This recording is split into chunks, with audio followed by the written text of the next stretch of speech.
Este é um esquema muito simplificado da composição do Sistema Solar. Essencialmente, o Sistema Solar é composto de uma estrela, 8 planetas, 5 planetas anões, cerca de 200 de satélites, milhões de asteroides, uma abundância ainda maior de pequenos corpos na região adiante de Netuno, incluindo os cometas. Admitindo que a nuvem de Oort, composta de cometas, seja esférica, o seu raio pode atingir cerca de 1 ano-luz, ou 10 trilhões de quilômetros. O volume dessa esfera é inimaginavelmente grande. Mesmo assim, a nuvem de Oort ainda não atinge 1/4 da distância da estrela mais próxima do Sol, a Próxima Centauri. Ela está a 4,6 anos-luz de distância. Cerca de 99,9% de toda a matéria do Sistema Solar está concentrada no Sol, uma esfera gasosa, composta essencialmente de hidrogênio e hélio. Dos 8 planetas, 4 são gigantes gasosos: Júpiter, Saturno, Urano e Netuno. Os outros 4 são rochosos e bem menores. Certamente, nos núcleos dos gigantes gasosos, há concentrações rochosas maiores do que os planetas rochosos. Em torno dos planetas, sobretudo dos maiores, giram os satélites, que são corpos sólidos, compostos de rocha, alguns com superfícies cobertas por gelo, incluindo gelo de água. Adiante de Netuno, existem 4 planetas anões, mas há outros candidatos já conhecidos. Os asteroides rochosos estão praticamente concentrados em um cinturão, conhecido como cinturão principal de asteroides, entre Marte e Júpiter. Adiante de Netuno, existe um outro cinturão, o cinturão Kuiper, composto de corpos asteroidais rochosos, porém ricos em gases congelados. Eles são diferentes dos asteroides do cinturão principal. Por fim, os cometas, que estão espalhados por vastas regiões, a maior parte deles concentrada na nuvem de Oort. A região limitada até cerca de 200 unidades astronômicas do Sol é envolta por uma bolha simétrica de plasma e campos magnéticos de origem solar, denominada heliosfera. O ambiente interno à heliosfera é diferente do ambiente externo a ela, conhecido como meio interestelar.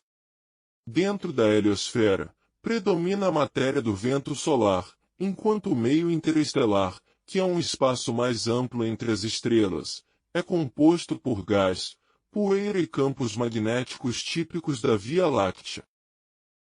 Um equívoco bastante comum é limitar o Sistema Solar à região interna à heliosfera.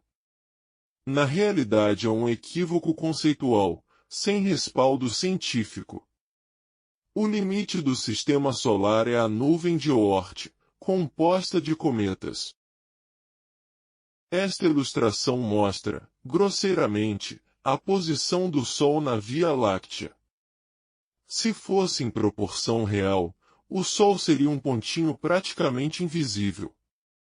A Via Láctea é uma galáxia do tipo espiral, com uma barra que passa pelo centro. O Sistema Solar está localizado a uma distância de cerca de 30.000 anos-luz do centro galáctico, na borda interna do braço de Órion, que é uma das concentrações de gás e poeira em forma de espiral.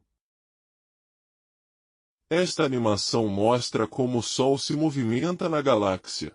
É um movimento composto de uma órbita em torno do centro da galáxia e uma oscilação para cima e para baixo do plano galáctico. As órbitas dos planetas são quase circulares. Excetuando Mercúrio, as órbitas dos planetas estão muito próximas do plano da órbita da Terra. Esse plano, denominado plano da eclíptica, é adotado como o plano básico do Sistema Solar. Já a órbita de Plutão, atualmente classificado como planeta anão, é bem diferente das demais órbitas. Além de ser uma elipse alongada, ela é inclinada em 17 graus. Essa foi uma das razões da reclassificação de Plutão. Os planetas anões têm órbitas elípticas, muito inclinadas em relação ao plano da eclíptica. A órbita de Eris, um planeta anão ligeiramente maior que a do Plutão, é bem alongada, e praticamente perpendicular ao plano básico do Sistema Solar. O espaço adiante de Netuno é denominado região transnetuniana. Ela é povoada por corpos distintos, em tamanho, composição química e características orbitais. Este diagrama ilustra a distribuição dos objetos transnetunianos conhecidos, até cerca de 70 unidades astronômicas. No eixo horizontal, tem-se a distância heliocêntrica, e o eixo vertical mostra a inclinação da órbita em relação ao plano da eclíptica. Saturno, Urano e Netuno são mostrados em suas respectivas posições. Na posição de Plutão, aparecem vários objetos. Eles são chamados plutinos. São objetos transnetunianos que estão em ressonância com Netuno, na proporção 2:3, ou seja, para cada 3 voltas de Netuno ao redor do Sol, um objeto plutino completa 2 voltas. Em outras palavras, uma volta completa de Netuno em torno do Sol demora 164,8 anos, e a de um plutino demora 247,7 anos. O planeta anão Eris está bem mais distante do Sol, e sua órbita é excêntrica e bem inclinada. Os centauros são corpos pequenos, com pouco mais de 1 quilômetro, e orbitam o Sol entre Júpiter e Netuno, cruzando as órbitas de um ou mais dos planetas gigantes. Por conta disso, as órbitas dos centauros são estáveis, ou seja, elas são alteradas pelas forças de gravitação entre eles e os planetas. Os centauros têm comportamento ambíguo. Muitos se portam como asteroides, como é o caso de Hidalgo. Outros, como o Sheva-Sheman-Va-Sheman 1, comporta-se como um cometa da família de Júpiter, com coma e cauda, e apresenta explosões esporádicas. No início da região transnetuniana encontramos o cinturão Kuiper, formado de objetos mistos de rocha e gases congelados. 2 exemplares dessa população são os planetas anões Plutão e Eris, mas a maioria dos corpos desse cinturão são corpos menores do que eles. Na região adiante de 47 unidades astronômicas, aproximadamente, há uma quantidade infindável de objetos espalhados em distância e inclinação orbital. Esse espalhamento em distância e inclinação revela que esses corpos sofreram interações gravitacionais intensas no passado, que não podem ser explicadas por perturbações dos planetas gigantes, nem pela interação com as marés galácticas, decorrentes das forças gravitacionais de estrelas e grandes nuvens de matéria interestelar. Nessa vasta região que pouco conhecemos, pode haver planetas que ainda não foram encontrados. Identificar possíveis planetas a distâncias tão grandes é uma tarefa quase impossível.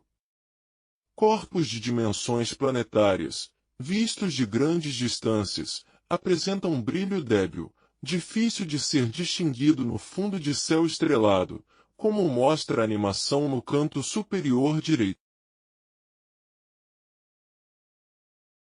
Uma alternativa para encontrar possíveis planetas é analisar as órbitas de grupos específicos de objetos e verificar se elas podem ser explicadas como consequência da interação gravitacional de um corpo massivo que possa existir nas vizinhanças.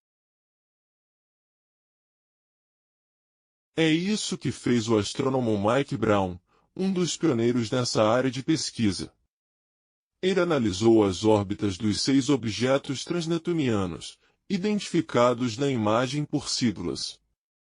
Segundo os seus cálculos, é possível que um planeta desconhecido, 6 vezes mais massivo do que a Terra, e com período orbital de quase 10.000 anos, seja o responsável pela perturbação das órbitas dos objetos analisados. Há vários estudos teóricos equivalentes, mas que chegam a conclusões distintas, não só de possíveis planetas massivos, como também de alguns corpos subplanetários que perturbam as órbitas de grupos de objetos.